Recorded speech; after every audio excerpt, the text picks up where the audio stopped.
prosseguindo, então, Revolução Espírita, falando sobre a formação diferente que o menino Hippolyte Denisard Rivail teve e como isso influenciou depois, futuramente, quando ele se torna Kardec e na organização do Espiritismo, não é, Paulo? É verdade, Cristina. Qual o contexto, então, que nós estamos vendo? A formação, toda a vida de Kardec, desde a sua infância no ambiente rural, aprendendo em meio à natureza, depois a mãe levando ele para a Suíça para estudar com Pestalozzi. O que ficou bem próximo, né? Isso. Lá na Suíça, então, Pestalozzi dirigia o colégio, né, que era num castelo, em Verdun, e o professor direto de Kardec chamava-se Bonifácio. Sim. E ele estava ali naquele castelo, chamado por Pestalozzi por ser um francês, para dirigir a parte do ensino de francês. E olha que prestígio de Pestalozzi. O Bonifácio, ele tinha uma formação na área do estudo de línguas era um grande discípulo de um dos maiores dicionaristas franceses. Então era uma pessoa eminente. Sim.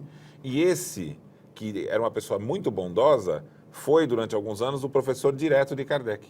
Ele vai chegar a escrever num dos seus livros uma homenagem ao Bonifácio. E o Bonifácio é que deu para Kardec a ideia de seguir essa carreira. Escrever livros didáticos, ser diretor de escola, que era o que foi Bonifácio. Isso que eu tinha entendido, que ele prossegue, né, depois na vida de adulto, esse mesmo caminho. Então, adulto, porque temos que pensar, Kardec já iniciou ali a sua formação com 16, 17 anos. E sempre com o apoio da mãe. E aí ele vai para Paris, sai da Suíça, depois de ter se formado, vai para Paris com 16, 17 anos, junto com a mãe, que reúne recursos para isso, e inicia sua carreira. Então, ele vai ajudar a escrever livros didáticos de um curso muito famoso na época em Paris, vai escrever dicionários, escrever algumas obras para introduzir a técnica de Pestalozzi, né, na área da gramática, em várias outras áreas. Vai participar de institutos científicos, até inclusive ele faz parte do Instituto de Ciências que era de Bourg-en-Bresse. Olha só. De Ain, interessante, né? Da cidade natal dele. Isso. E isso vai dando uma formação, ele vai ter uma formação como diretor, se capacitar para ser diretor de escola, e aí sim inicia uma carreira como diretor de escola. Vai formar um grande instituto, baseado nas ideias de Pestalozzi, né? E vários outros colégios ele vai abrindo, muitas vezes nos seus lares, até chegar no momento que ele teve o ápice da sua carreira como educador e depois ele vai entrar ali num período que é quase que uma aposentadoria, que vai desde o período 16, 17 anos, né, até o finalzinho ali da vida dele. Nesse período, que ele já está ali meio que quase que numa conclusão como profissional... Porque ele começa a conhecer aí as mesas girantes com 50 anos, 50 anos. Então, ali, profissionalmente, ele já estava num período conclusivo. Mas, naquele momento, que profissionalmente, como diretor de escola, ele já estava ali num período de aposentadoria, é que vai surgir o fenômeno espírita e a possibilidade dele estudar. Olha que interessante. Estudando o espiritismo com bastante detalhes, e nós vamos ver isso em outros programas, convido você a acompanhar todos os nossos programas, né? Nós vamos ter uns que vamos falar especificamente sobre isso. Mas o método que os espíritos utilizaram para ensinar os espíritas é o método da autonomia. Então, olha que interessante como tudo se casa. Tem uma linha de instrução para ele, desde criança, tendo liberdade num local rural, depois tendo liberdade também lá com o Pestalozzi, aí ele forma as escolas... aprender pelo seu próprio esforço. E aí ele vai, no Espiritismo, fazer a mesma coisa. Por quê? Ele vai estar diante dos espíritos e os espíritos vão dizer assim, façam as pesquisas, criem as dúvidas, compreendam os temas e nós vamos dando os ensinamentos. Mas nós vamos dar os ensinamentos mais simples, porque em cima desses ensinamentos mais simples, vocês adquirem novos entendimentos, aprendem mais um pouco, geram novas dúvidas e a gente faz os ensinamentos mais profundos. Então, os 10 anos de pesquisa de Kardec foi quase que uma escola.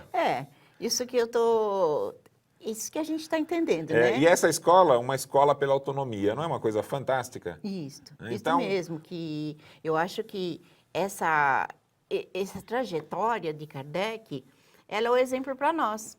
Não importa que às vezes começou de uma outra maneira, então que possamos aproveitar do Espiritismo esta questão de autonomia, de escolher, de aprender por conta própria, exatamente. de fazer as decisões sem ficar tanto querendo obedecer a opinião de outro. Se nós espíritas compreendemos bem o Espiritismo, nós vamos fazer uso da mesma proposta de aprender de uma forma autônoma e participativa para aqueles que chegarem no Espiritismo. Então, o nosso esforço tem que ser receber as pessoas que se interessam pelo Espiritismo, demonstrando que ela vai construir os seus próprios passos de entendimento e não uma postura passiva esperando que alguém lhe ensine. Ou então, que resolva participe, o problema. estude, pesquisar, estudar, cabe a todo. Qualquer espírita que seja, tem que fazer o esforço de pegar o livro. É claro que, como o Pestalozzi dizia, não quer dizer que a criança vai ficar sozinha lá aprendendo por si só. É o apoio mútuo. Sim. Quem compreende melhor auxilia aquele que não está compreendendo. E como o Espiritismo toca em todos os temas, em todas as ciências e filosofias, sempre um estudo mais profundo do Espiritismo necessariamente é um trabalho coletivo. Porque a gente vai precisar daquele que estudou física, daquele que estudou química, daquele que estudou biologia, ou que estudou história. Então, os grupos de estudo espíritas, quanto mais diversos forem, melhor vai ser a compreensão da proposta espírita. Então, e o que você está dizendo é bastante diferente da gente ficar lendo a obra de Kardec e, respeitosamente falando, como se fosse palavra de Deus. E aí você não analisa, você não amplia, você não aprofunda. Mesmo porque toda a obra de Kardec ela é progressiva. Como o método dos espíritos ensinar é progressivo. Sim. No início, eles deram alguns ensinamentos que vão se aprofundando com o tempo.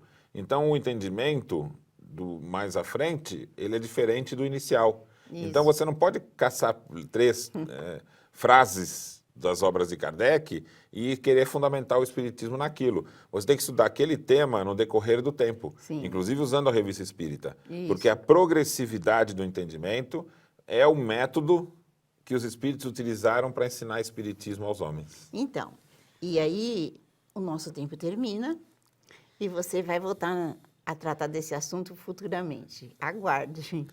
Então, façamos a mesma coisa, não é isso? Estudo progressivo e crescendo conforme a gente possa. Para que você possa nos acompanhar, você pode acessar o Facebook, facebook.com/TV Mundo Maior, ou o YouTube, youtube.com/TV Mundo Maior. Ou então, você acesse revoluçãoespírita@tvmundomaior.com.br. Por hoje, um abraço a vocês e bastante estudo do Espiritismo. Ao comprar livros, DVDs e CDs na loja virtual Mundo Maior, você patrocina a divulgação espírita do maior complexo de comunicação espírita do mundo. Compre através do nosso e-commerce e invista em um planeta de regeneração.